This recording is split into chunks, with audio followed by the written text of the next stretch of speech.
siamo la prima generazione che vivrà veramente le conseguenze della crisi climatica, del riscaldamento globale. Cominciamo già a vederle, le abbiamo viste durante l'acqua grande di 2 anni fa, l'abbiamo vista durante gli incendi in Amazzonia, l'abbiamo visto ovunque, ormai non si parla più di denunciare la crisi climatica, bisogna combatterla. E proprio per chiedere ai leader locali e mondiali una rapida azione contro la crisi climatica, i ragazzi dei Fridays for Future sono tornati per il 6° sciopero globale per il clima. Si tratta del movimento ambientalista ispirato a Greta Thunberg.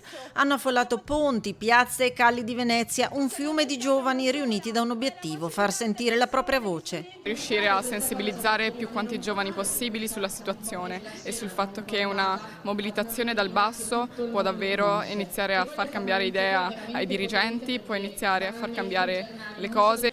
In corteo da Piazzale Roma, oltre 500 ragazzi delle scuole superiori e delle università, con amplificatori, striscioni inneggianti la salvaguardia dell'ambiente come "Non c'è un piano B", "Alziamo la voce e non il livello del mare", "Abbiamo il diritto di avere un futuro", e poi i volti dei leader mondiali dipinti da una mano di verde, riuniti contemporaneamente in 70 comuni italiani, cui a Venezia hanno ribadito le peculiarità della città, considerata un simbolo per gli effetti del cambiamento climatico. Stiamo parlando di crisi climatica, stiamo parlando di cambiamento climatico e ne stiamo parlando in una città che è simbolo dei cambiamenti climatici, in una città in cui le istituzioni non stanno facendo assolutamente nulla per contrastare la crisi climatica. Grandi opere come possono essere l'inceneritore piuttosto che il Mose o in generale politiche di smaltimento non corrette e che continuano a distruggere il nostro ambiente e l'aria che respiriamo. Forze dell'ordine schierate per lo svolgimento del corteo, autorizzato fino a Campo San Geremia. La manifestazione statica è poi proseguita a Campo Santa Margherita.